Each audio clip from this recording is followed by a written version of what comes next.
ओम शांति। आज हम सुनते हैं अमीरचंद भाई साहब जी का अनुभव।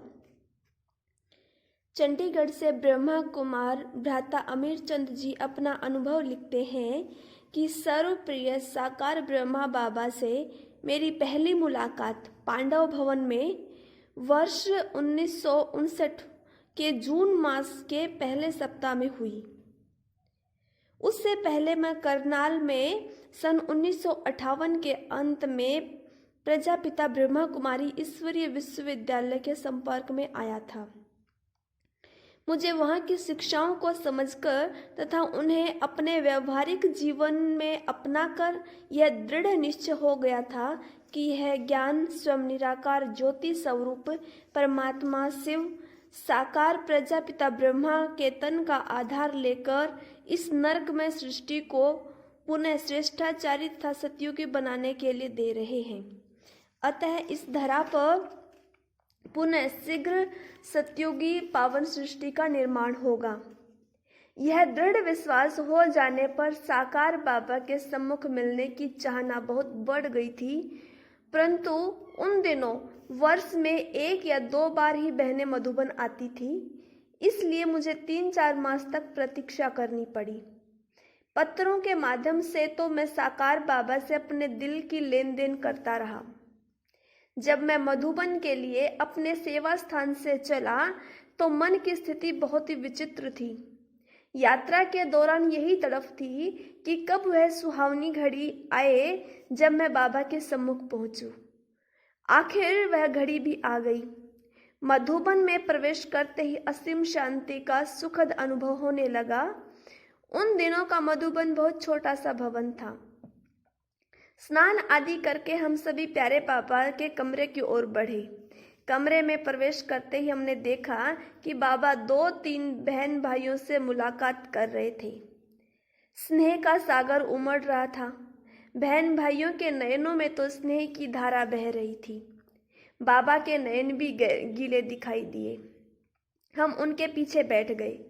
उनसे मिलने के लिए जब बाबा की दृष्टि हम बच्चों पर पड़ी तो मुझे लगा कि मेरे शरीर में एक बहुत शक्तिशाली करंट का प्रवाह बहने लगा है। शक्तिशाली अनुभूति कराने के बाद बाबा के नयनों से असीम स्नेह का आभास होने लगा। कानों में जैसे कोई बहुत धीरे से मधुरता से कह रहा हो, मीठे बच्चे आराम से पहुंच गए, आओ बच्चे आओ बच्चे। ऐसा लगा जैसे कि अनेक जन्मों की प्रभु मिलन की प्यास तृप्त हो रही हो। पल बीतते जा रहे थे, परंतु मेरे लिए स्वयं को रोकना कठिन होता जा रहा था। मुझे पता ही नहीं चला कि मैं अपने स्थान से कब उठा और बाबा की गोद में समा गया। स्नेह और शक्ति का अद्भुत मिश्रण था। बाबा का शरीर अति कोमल, लेकिन उसके चारों ओर लाइट ही लाइट दिखाई पड़ रही थी। देह का भान समाप्त हो गया था। कुछ समय के बाद बाबा ने बहुत ही दुलार से मेरे सिर पर हाथ फेरते हुए मुझे सचेत किया। नयन गीले, शरीर हल्का। आत्मा आत्मविश्वास रूपी शक्ति से ओतप्रोत थी। पहली बार मुझे 6-7 दिन बाबा के संग मधुबन रहने का सुअवसर मिला। बहुत ही छोटा परिवार था। सारा दिन मम्मा बाबा के संग ही बीतता था। कई बार भोजन भी बाबा के साथ करते थे। मुरली के समय भी सदा बाबा के सामने और समीप बैठने से ऐसा लगता जैसे कि मुरली चलाते समय बाबा मुझे ही देख रहा है। रात्रि को सोने के समय भी बाबा के कमरे के साथ ही हमारा कमरा होने के कारण एक छोटे से परिवार की भाषण आती थी। आखिर लौटने का समय आ गया। मन की स्थिति बदलने लगी। मन लौटने को तैयार नहीं था। ईश्वरीय सुखों को त्याग कर कौन पुरानी दुनिया में जाना चाहेगा। बहुत ही कठिनाई से मन को समझाते, अश्रुधारा बहाते बाबा से तथा मधुबन से विदाई ले आबू रोड रेलवे स्टेशन पर आ पहुंचे। मन उदास था। प्लेटफॉर्म पर बैठे बैठे ही प्यारे बाबा को एक पत्र लिखा। मीठे बाबा, ऐसा लग रहा है जैसे एक फूल अपनी डाली से दूर हो गया हो। आपसे अलग होकर मेरी शक्ति क्षीण होती दिखाई देती है। मन उदास है। अपने सेवा स्थान पर लौटने के कुछ ही दिनों के बाद बाबा का पत्र आ गया। बहुत ही प्यार से बाबा ने लिखा, नूरे रत्न अमीर चंद बच्चे का पत्र आया। यह फूल डाली से टूटा नहीं है। इस फूल को अपनी खुशबू फैलाने की सेवार्थ भेजा गया है। बाप का घर सो आपका घर है, जब चाहो आ सकते हो। बाबा के ये शब्द मेरे लिए आज भी वरदान साबित हो रहे हैं। मुझे आज भी यही आभास होता है कि मधुबन मेरा घर है और मैं हर मास वहाँ से सेवा के निमित्त जाता हूँ और 15-20 दिन के बाद पुनः लौट आता हूँ। मेरा कार्य खुशबू फैलाना है, अन्य आत्माओं को पुनः दिव्य गुण संपन्न बनाना है। यह सदा स्मृति में रहता है। इस आयु में भी मधुबन इतना आना जाना अति सहज और सुखद अनुभव होता है। मधुबन में बाबा के कमरे में जाते ही वही स्मृतियां आने लगती हैं। बाबा की आवाज़ कानों में धीमे धीमे यही बार बार कहती है, आओ बच्चे, आओ बच्चे, मीठे बच्चे आराम से पहुंच गए। साकार बाबा का व्यक्तित्व अति प्रभावशाली और अति स्नेही था। समीप आने से अपनेपन की भासना आती थी। जब मैं पहली बार मधुबन आया था तब मेरी आयु 19-20 वर्ष की थी। एक दिन प्यारे बाबा ने मेरा हाथ पकड़ा और अपने साथ ले चले। पांडव भवन के प्रत्येक कमरे में लेकर गए और बताया कि ये स्टोर है, ये भंडारा है। स्टोर में भी क्या रखा है बाबा दिखा भी रहे थे और सुना भी रहे थे। उस समय मुझे ये समझ में नहीं आया कि इसके पीछे क्या राज है। अब मैं समझता हूँ कि बाबा मुझे महसूस करा रहे थे कि बाबा का यह स्थान सो मेरा अपना स्थान और यहाँ की पूरी जानकारी होना मेरे लिए आवश्यक है। मेरी ट्रांसफ़र फरवरी 1968 में चंडीगढ़ में हो गई। मई 1968 में मैं बाबा से मिलने तथा कुछ आवश्यक दिशा निर्देश लेने मधुबन आया था। प्यारे बाबा झोपड़ी में लेटे लेटे मुझसे बात कर रहे थे। मैंने चंडीगढ़ की सेवाओं का सारा समाचार सुनाया। बाबा बोले, चंडीगढ़ राजधानी है, नया शहर बस रहा है, वहाँ ईश्वरीय सेवाओं का बहुत चांस है। आगे चलकर आबादी बढ़ेगी। वहाँ पर एक अच्छा सा संग्रहालय बनाना है। उसके लिए एक अच्छी कोठी किराए पर लेनी है। बहुत ही सुंदर संग्रहालय बनेगा, बहुत बहुत सेवा होंगी। यह सुनकर मेरी आंखों से आंसू बहने लगे। मैं जानता था कि वहाँ पर तो सेवा केंद्र का खर्च भी ठीक से नहीं निकल रहा है।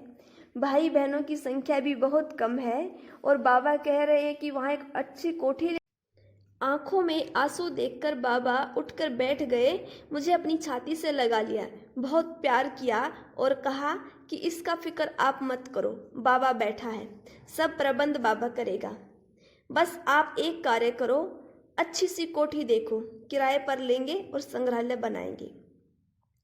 विचित्र बात यह देखी कि मेरे चंडीगढ़ लौटने से पहले ही बाबा ने ब्रजमोहन भाई, जो उन दिनों नांगल में लौकिक सेवा करते थे, उन्हें फ़ोन किया और चंडीगढ़ में संग्रहालय बनाने के लिए आदेश दिया।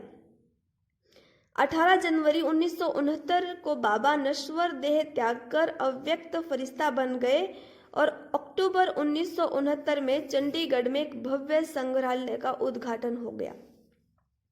आज चंडीगढ़ में 4000 वर्ग गज जमीन पर 2 भव्य भवनों का निर्माण हो चुका है। सैकड़ों भाई बहनें नित्य प्रति सेवा केंद्र पर आकर अपने जीवन को दिव्य बना रहे हैं तथा अनेकों कार्यक्रम स्थानीय, जोनल तथा राष्ट्रीय स्तर के होते रहते हैं। यह सब देखकर प्यारे बाबा के बोल कानों में गूंजते हैं, चंडीगढ़ में बहुत सेवा होगी। साकार बाबा के दिनों में मुझे तो सदा यही स्मृति में रहता था कि साकार बाबा के तन का आधार लेकर निराकार शिव परमात्मा सत्युगित दुनिया का पुनर्निर्माण कर रहे हैं। सदा कंबाइंड स्वरूप ही सामने रहता था।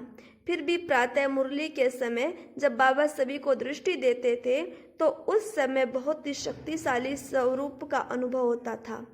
मुरली के बीच बीच में भी कई बार ऐसा लगता था कि स्वयं निराकार सर्वशक्तिवान पतित पावन अपनी वाणी के माध्यम से हम बच्चों में शक्ति भर रहे हैं तथा हमें पुनः सशक्त बना रहे हैं। प्यारे बाबा में बहुत सी ऐसी विशेषताएं मैंने देखी जो अन्य किसी में नहीं देखी। बाबा बहुत ही दृढ़ एवं निर्भय थे। स्वभाव मधुर एवं सरल था।